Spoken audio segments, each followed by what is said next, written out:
Policing के बहुत सारे प्रोग्राम शुरू किए हैं विभिन्न जिलों में जहां भी मैं रहा हूं, और उसमें युवा वर्ग का खास करके बहुत सहयोग मिला है। समाज के सभी तबके उसमें साथ में आए हैं और हम लोग अपराध पर समुचित रूप से रोकथाम लगाने में और भविष्य में अगर कोई अपराधी न बन जाए उसकी भी संभावनाओं को हम लोग देखते हुए विभिन्न प्रोग्राम चलाते हैं, जिसमें युवा हमसे जुड़ते हैं और पुलिस और प्रशासन की एक अच्छी इमेज बनती है और जो हम लोग अच्छा कार्य करते हैं वो भी समाज के लोगों तक पहुंचता है और भविष्य में हो सकने वाले अपराधों पर भी हम लोग संभावित रूप से नियंत्रण लगाते हैं। तो ये पुलिसिंग का एक नया तरीका है जो आज के दौर में आवश्यकता बन गया है, जिसमें कि हमें समाज के हर तबके का सहयोग चाहिए और ऐसे किसी भी भटके हुए को राह दिखाना पुलिस और प्रशासन का काम है। कहते हैं शिक्षा से बड़ा कोई धन नहीं होता, शिक्षा से बड़ा कोई शक्ति नहीं होती है। आज उसी शिक्षा की अलग जगाने के लिए मुजफ्फरपुर के रेल एसपी ने एक प्रयास किया है और उन गरीब बच्चों को जो प्लेटफार्म पर भटकते रहते हैं उनको शिक्षा देने का प्रयास और एक अच्छा प्रयास और सराहनीय प्रयास है। सर, कैसे इसको अलग जगाने का प्रयास किया? ये एक मुहिम है जिसमें कि प्लेटफॉर्म स्टेशन के आसपास घूमने वाले बच्चों के लिए हम लोगों ने रेल पुलिस पाठशाला का आयोजन करवाया है, जो प्रतिदिन कक्षा इसकी सुबह 8 से 11 बजे के बीच में चलती है।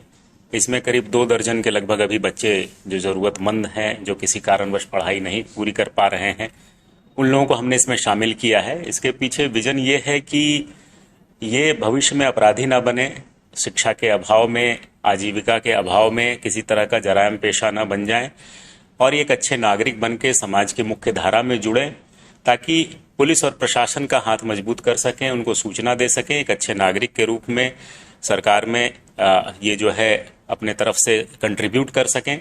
इन सब मुहिम को लेकर करके इसको रेल पुलिस पाठशाला को हम लोगों ने शुरू करवाया है। सर, आप इससे पहले मोतिहारी में भी थे, मोतिहारी जिला में वर्तमान में एसपी थे, वहां के कार्यकाल और यहाँ के कैसे? वहां पर चैलेंजेस अलग थे। मोतिहारी में वहां पर भी हमने ऐसे प्रोग्राम शुरू करवाए, पाठशाला का भी आयोजन करवाया। वहां पर शराबबंदी को लेकर के विशेष फोकस था, बच्चों के बीच में जागरूकता अभियान चलाया था, उनकी कैरियर काउंसलिंग के लिए कॉफी विद एसपी प्रोग्राम हमने चालू करवाया था। तो उसी सिलसिले में जब यहाँ पर आए तो यहाँ की आवश्यकता के अनुरूप, चूंकि रेलवे और प्लेटफॉर्म और स्टेशन गाड़ियों में हमने देखा कि इस तरह के बच्चे काफी भटकते रहते हैं, जिनके पास सुविधा और संसाधनों का अभाव रहता है। तो इस सीरीज में हमने चाहा कि उनके लिए जो है पुलिस और प्रशासन उनके द्वार तक चल कर जाए और उनको समाज की मुख्य धारा में जोड़ने का काम हम लोग करें, इसलिए हम लोगों ने इसको यहाँ पे शुरू करवाया है।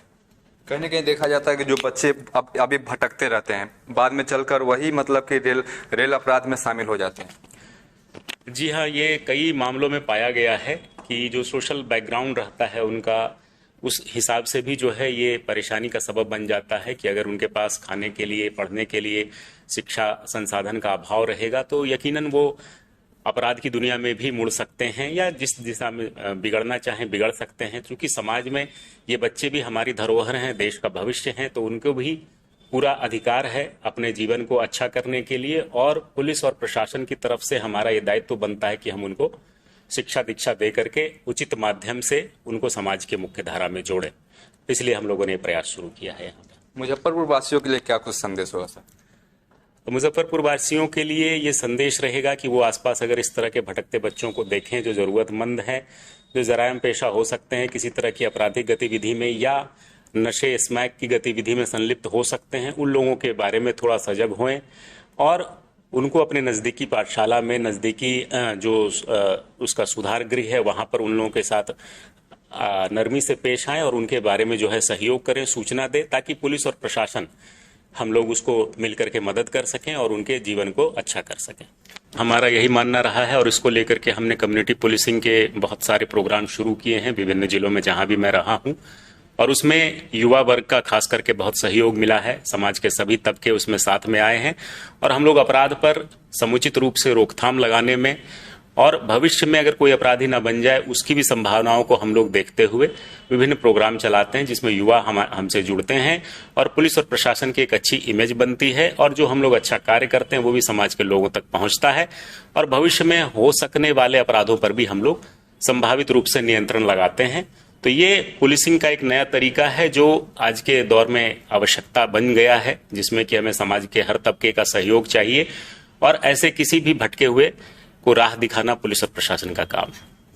समाज में लोग रहते हैं तो कहा जाता है कि समाज सेवी, लेकिन सर की बात करेंगे तो जिस फील्ड से सर है ये भी समाज के बीच का ही काम है, और समाज के बीच में ही आकर समाज में वैसे लोग जो भटक जाते हैं उनको सुधारने का कहीं ना कहीं प्रयास किया जाता है। डॉक्टर कुमार आशीष सर की बात करेंगे तो इनका फेसबुक पेज भी है, और कुमार आशीष के नाम से इनका फेसबुक पेज है, और काफी ज्यादा सोशल मीडिया पे भी एक्टिव रहते हैं। सर क्या संदेश होगा सर आने वाले पर्व को लेकर, जो रेलवे में जो लोग आते हैं उनके लिए क्या संदेश होगा?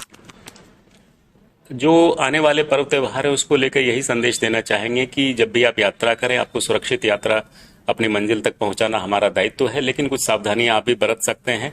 अभी आजकल कुछ घटनाएं ऐसी हो रही हैं जिसमें कि मोबाइल छीनने के दौरान जो है गेट पर से जो है धक्का दिया जाने की सूचना आ रही है। उसमें ये अनुरोध रहेगा कि गेट पर किसी भी स्थिति में यात्रा न करें। ये आपकी अपनी सुरक्षा के लिए बहुत ही जरूरी है। अपने बेटे बच्चों पर निगाह रखें कि वो सेल्फी बनाने के चक्कर में गेट पर लटक करके पावदान पर यात्रा ना करें। टिकट लेकर के बाकायदा यात्रा करें, सीट पर यात्रा करें, और अपने आसपास सजग रहें। अगर कोई इस तरह की संदिग्ध गतिविधि में है, कोई जहरखुरानी का गिरोह है या कोई छिनतई का गिरोह है, उसके बारे में नजदीकी जो भी आपके पास एस्कॉर्ट पार्टी है उसको सूचना दें। हमने ये व्यवस्था यहाँ पे करवाई है कि एस्कॉर्ट पार्टी भी एफआईआर के लिए आपका आवेदन ले सकती है। चलती ट्रेनों में भी एफआईआर किया जा सकता है, तो इसकी सुविधा हम लोगों ने यहाँ पे लागू करवाई है। तो उसका आप लोग लाभ उठाएं और सुरक्षित रूप से यात्रा करें। तो आप सुन रहे थे मुजफ्फरपुर के rail SP doctor Kumar Ashish sir, जिनकी बातों आपने साफ तौर पर सुना। तो साफ तौर पर अगर आप ट्रेन में अगर यात्रा करते हैं तो इस सब चीज को ध्यान में रखना होगा कि ट्रेन के जो खिड़की का बालकोनी द्वार है वहां पे भी मोबाइल लगा के न रखे, क्योंकि अधिकतर के घटना अगर देखी जाती है तो मोबाइल वहां पे भी छिनतई होती है। और गेट के पास की बात करेंगे तो वहां पर भी नहीं रहे। हालांकि बात करेंगे तो शिक्षा क्षेत्र में सर का एक अच्छा प्रयास है।